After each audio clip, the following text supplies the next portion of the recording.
And then so we got Diz back, and then we also let in all the young guys that I was building with, and all the young guys that Dizzy was building with, and we kind of just put so me and Dizzy, and we put all the young guys into a crew, and that's the crew that you see battling in all the R16s and all the bigger jams like the Dizzy, Bridge, me, Anton, the Antics, Lethal.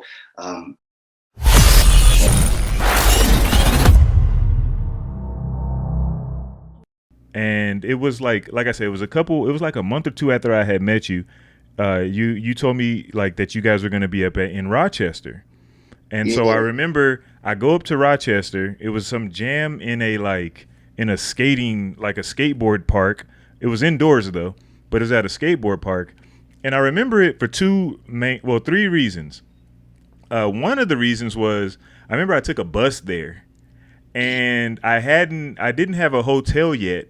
And I went straight to the jam, and I had my clothes in this duffel bag, and I was like, I can't go in the jam with my bag, right? So I threw my bag in the bushes, and I was just like, yo, I'll come back and get this after the jam. So I'm just like in Rochester. I was just like, man, damn this bag. Boom, threw it in the bushes, hit it, and just went in the jam and had a good time. So that was one of the things. The second thing I remember, so there was this guy there. He was a black guy from Canada. He's from Toronto, and we were having a conversation in one of the rooms, and he was telling me about when he had met this black girl, right? And it was just something that stood out to me because you never consider it, right? Being from America, but he told me, he was like, I remember I asked the girl where she was from, and she was like, Canada. And he was like, well, I know you from Canada. We in Canada, but like, where are you from? And then she was like, no, I'm from Canada. So her lineage in Canada goes back. She was like one of the few black Canadians that their lineage went back to like when slaves went to Canada.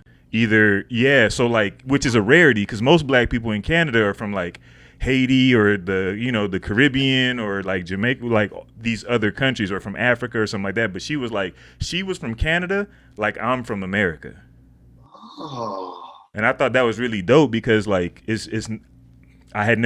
still have not met a person like that. You know what I'm saying? In my experiences with people from Canada that are black, they're not from Canada. They're like a first generation born or something like that. They don't go back like 8, 9, 10 generations or something like that, you know? But the biggest thing that I remembered was that you guys chartered a bus from Toronto to New York, and I'm sure it wasn't the whole scene, but that bus was packed with a bunch of Toronto B-boys and B-girls and all these people, right? And I remember thinking like, damn, that is dope that their whole scene, and of course it wasn't the whole scene, but a bus full of the scene moved as a unit and showed up in New York as a unit. And I was like, wow, man, I want to repeat that in Arizona. I want like all of the Arizona heads, we're going to charter a bus and just go to a jam and show up like, what's up, we here, AZ, you know what I'm saying? So those are just some things that stood out to me as like big moments, even though to you guys it might have been regular, but to me it was like, wow, that's dope. You know what I'm saying? Yo, but I actually forgot about that till you reminded me that we all rolled up in a bus and stuff. And yo, that is freaking dope, eh? Who does that? Yeah, like there's different crews in there, and we all kind of just came together.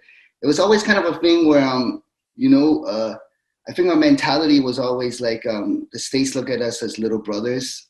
And we didn't want that. We wanted to go to the States and show that we can hang or we can beat them too, you know? So right. When we come together in the States, we tend to kind of stick together a little bit more than we would if we were in our own scene, you know? No doubt, right? And even to show that like, yo, it's not just Dizzy or it's not just Supernats. We got a lot of dope people. Matter of fact, here they come off the bus right now. Yeah, man. Yo, I always tell people, Toronto's a city, dude. Like, yo, there was a point when I was super active in breaking. And like I would go to jams and I would go to jams in Europe or whatever, and I would win that jam and I'll feel so good. I'll come back to Toronto, I'll go to a little Cypher, and I have to work it, or I'll get worked into Cypher by some b-boys in Toronto, you know? And that's just how the Toronto is. Like, you know, they don't give it up, man. Like, doesn't matter what you did. When you come, you still gotta come on point. Like I love that city. It's really raw. The Cypher is really where it's at. You know, like it doesn't matter what you did like a week ago or 2 weeks ago. When you're in that Cypher, you gotta show it. And No it's that doubt, kind of a man. city, man. That's sick. And now we do get to it. So eventually you do leave. Yeah, yes, I did leave, and you know, it was hard. I kind of struggled with it for about a few years, actually. Um, you know, but it was always I always felt like Supernaturals kind of had two crews. You know, it was always the people that kind of agree with Dizzy's mentality, and then people that kind of agree with my mentality, and then me and Dizzy would kind of just work together because I we both don't really think one mentality is good over the other. You know, I'm more like, you know, let's put in work, let's session together, and when we go to jams, let's have fun and just break our best. You know, win or lose, we're in this together. We're already winners. We got these trips. We're here as homies and friends. Let's just do this battle, and then we can have fun. Um, but Dizzy mentality was more like, yo, let's work, let's get this W. So let's be strategic. Let's work on routines. Let's highlight everybody's strength and cover everybody's weaknesses.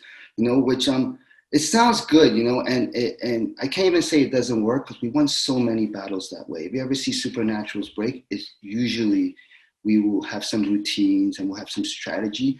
But it was to a point where like I didn't want to be put in a box anymore. Like I don't want to be known as like just go in and do footwork, you know. I never really looked at my breaking as I never looked at myself as a footwork b-boy, or Okay. I never think about b-boys in terms of a power b-boy, trick b-boy, style b-boy, footwork b-boy. I just think if you're a b-boy, you're b-boy, and to get that title, you just got to be fresh, you know. And there's different avenues to become fresh. You can be fresh with footwork. You can be fresh with your tops. You can be fresh with power. You just got to figure out how you can make those elements fresh, you know. But I was always put into this box where I just got to come in and footwork and footwork and footwork, you know. And other people were put into boxes too. And after a while, we kind of just want to let loose, you know. And Now that you're speaking on that, it makes me think of that freestyle session that you guys won with Flex Flav. Yeah. Yeah, and I remember watching that. I remember back then watching it and being like, why is he only going out like once or twice in a whole battle? This is freestyle session, man. He should be trying to steal his way into there. Yeah. Was that yeah. right? Was that Dizzy's strategy? I Flex Flav, when we battled, like Dizzy kind of got his strategy from Abe from Flex Flav. Okay. I know they built together. So yeah, like that was heavily strategized. Which I always tell people, I've been to 4 freestyle sessions.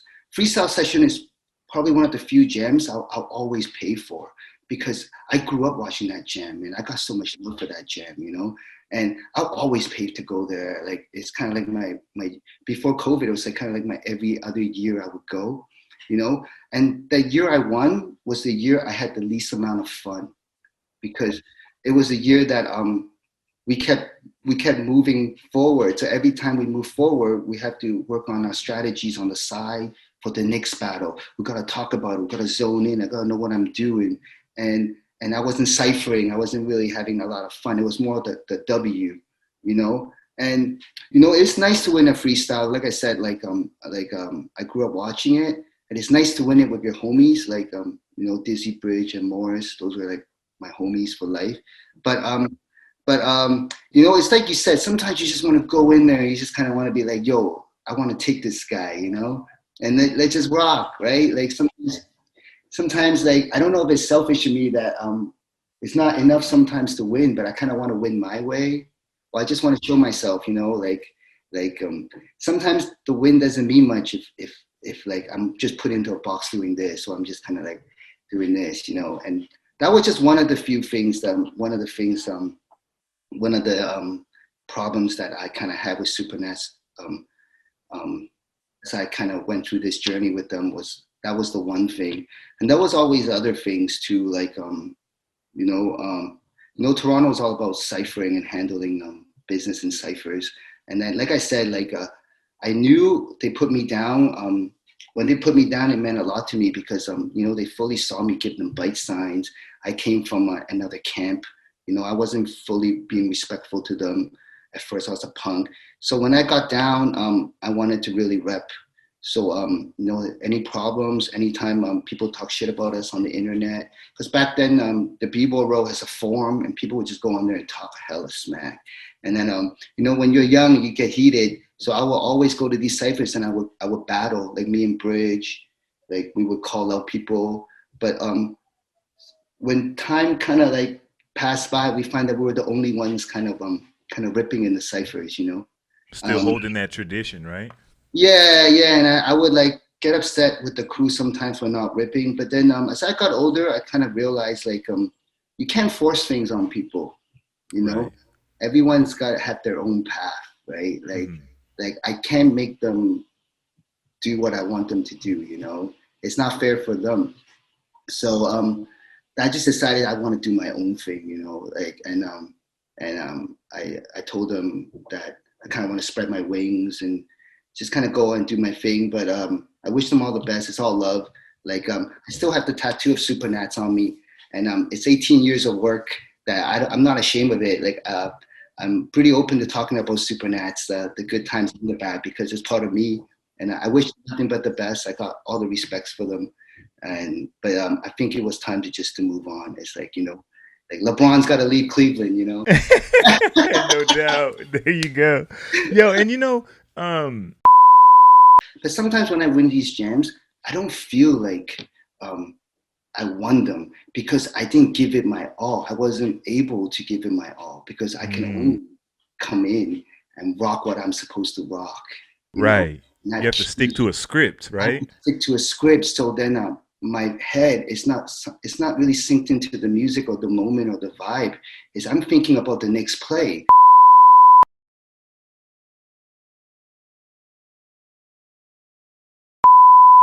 For more quality content from Beyond the Cypher with Illskillz, don't forget to press the like and subscribe buttons.